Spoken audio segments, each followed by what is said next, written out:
You know, Oz, people underestimate you, but not me. I've always known you were capable of more. As it turns out, HBO's The Penguin does not star Steven Seagal, but thankfully it's just Colin Farrell, who's made to look like Seagal, walk like Seagal, and even fight like Seagal.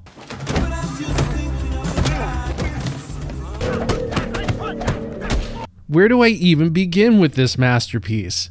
This isn't just a show, it's a cultural phenomenon, a cinematic triumph, and proof that when your show is not run by DEI weirdos and agenda-driven assholes, something special can truly be accomplished. And to think I didn't have much faith going into this show. First up is Matt Reeves. He's part of the Bad Robot Evil Alliance that turns stories into mystery boxes and the most docile minds into homicidal maniacs. I wasn't the biggest fan of the Batman. I enjoyed Pattinson's performance as Batman. I thought the first half was excellent and a return to the gothic aesthetic missing from the last trilogy. But once that second half of the Batman starts, it kicks you right in the man cluster while losing its plot and contains one of the gayest endings to a Batman movie of all time. Yes, even gayer than nipples on a bat suit. No, get off me! Drink my bat milk, stupid! No, let me die! I didn't think it was necessary to put Colin Farrell through 8 hours of makeup just to transform him into the Penguin. You mean to tell me that the only person they envisioned to play the Penguin was Colin Farrell in a Steven Seagal fat suit? They did ask me to do a screen test, and I did. And they said, man, you know, this guy has got so much, you know, going on. He's got the charisma, he's got the look, he's got the action. Then there was the shortening of the name from Oswald Cobblepot to Oz Cobb. Matt Reeves and director Craig Zobel went on record to explain this. The shortening of the name from Oswald Cobblepot to Oz Cobb, because some fans have noticed that with that shortening, they've speculated that he has a connection to William Cobb, who's connected to the Court of Owls. Was that intentional, or was that shortening just accidental? Largely, we all kind of felt like Cobblepot wasn't a real person's name.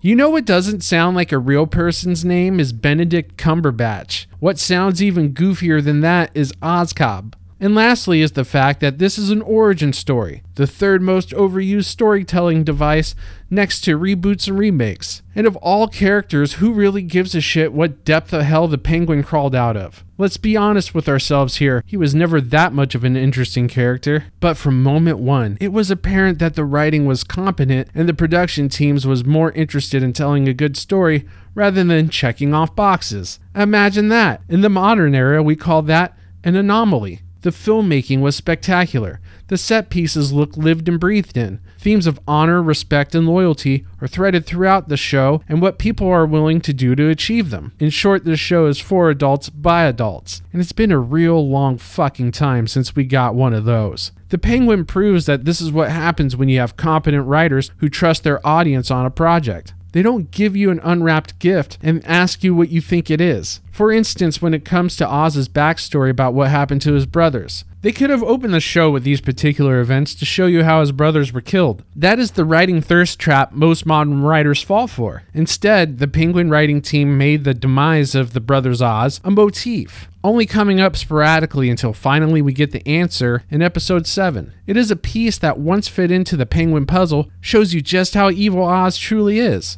It's narrative edging like that that makes the storygasm a violent explosion of payoff. Colin Farrell as Oz Cobb isn't just a performance.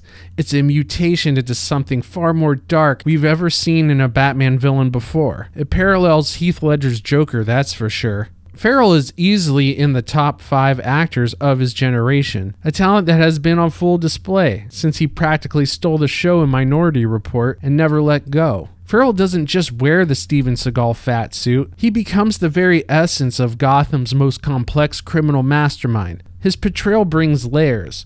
A single subtle look from Farrell's Penguin makes mountains of meaning behind it. In the beginning, you'll find yourself rooting for him when he's orchestrating capers with his sidekick Vic. And why is it that no one says capers anymore?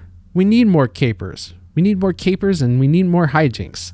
There may be some capers, I'm not sure. If you don't like them, you can brush them off. That's not a big deal. Anyways, Vic is the perfect right-hand man to stroke Oz's throbbing ego. Played by Renzi Feliz, Vic is the mirror image of the Penguin. His stutter, like Oz's clubfoot, is something that can't be hidden. They come from the same neighborhood and share similar stories with the sudden loss of family members. Yet, his character is nothing like Oz. He's kind-hearted and only swept into a life of crime looking for some kind of replacement for the family he lost, while Oz has a god-sized hole in the middle of his chest where no amount of respect will ever fill it. He's probably got a club penis too, with a little tiny brace holding it down. Can't confirm that though. Vic is the character you root for to get out of Gotham before complete and total corruption of his soul settles in. When he decides not to get on the bus and get the hell out of Dodge, you know he made his choice and sealed his fate. And when you reach the end of his character's arc, I guarantee you it will choke you up.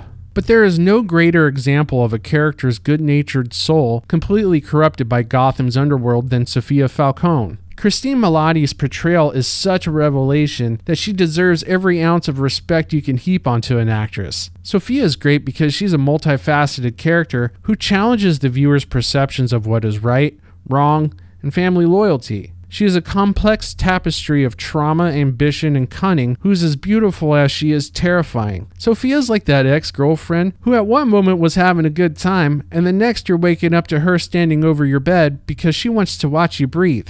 Her ability to shift from charming to chilling is a testament to Milioti's range, making her performance insanely compelling. In fact, every department took their job telling the story very seriously. The cinematography brings in noir elements, with razor-sharp shadows. The use of the color red in the palette, whether it's the Penguin's drug Bliss or Sofia Falcone's clothing, symbolizes not only the usual of power and danger, but you also get a sense that Gotham's criminal underworld is blushing for the power vacuum everyone's fighting in. Mick Giacchino's score continues to resonate the same grit and gothic themes his father's outstanding score from The Batman provided. The one thing that the Penguin show is missing is the Batman himself. Nowhere in this show is the vigilante that dresses like a bat. He strikes no fear in any of these criminals, let alone mentioned. It's really fucking weird. Shoot everyone in the face? No bat signal. Gas to death a house full of family members? Not 1 ounce of paranoia that bats is peering through the window, even if it's just to catch a Sofia nip slip. The whole neighborhood is bombed?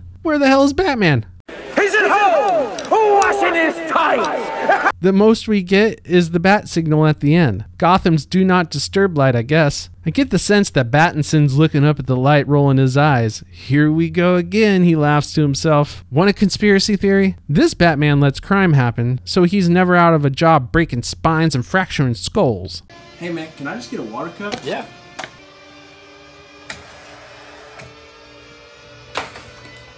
Is that water? Sprite.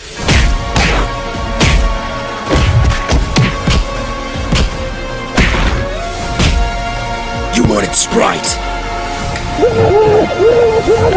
I find it sad that we live in a day and age that in order to get a crime drama of great caliber greenlit, it has to be under the guise of being tied into a comic book franchise. Strip anything away that relates to the Batman, and you still have a great show that people would watch. But what are you going to do? The Penguin isn't just another show. It's a testament to storytelling, where the absence of a hero doesn't mean the lack of intrigue. It's television where the villains are the stars, and oh boy, do they shine. Oz is the truest villain we've seen in a long time. TV loves to give villains a tragic backstory or a redemptive arc. Oz starts with no such pretenses. He's not some misunderstood anti-hero or someone with a heart of gold beneath the layers of crime. He's a villain who, when given the choice between redemption and power, picks power every time. Oz doesn't pretend to be anything other than what he is, a ruthless mobster. He might have moments of warmth or show some strategic kindness, but these are tools in his arsenal. This clarity in his nature makes him a character you can hate with confidence, which is quite satisfying actually. His relationship with his mother Frances and his past with his brothers add layers to him being a piece of shit.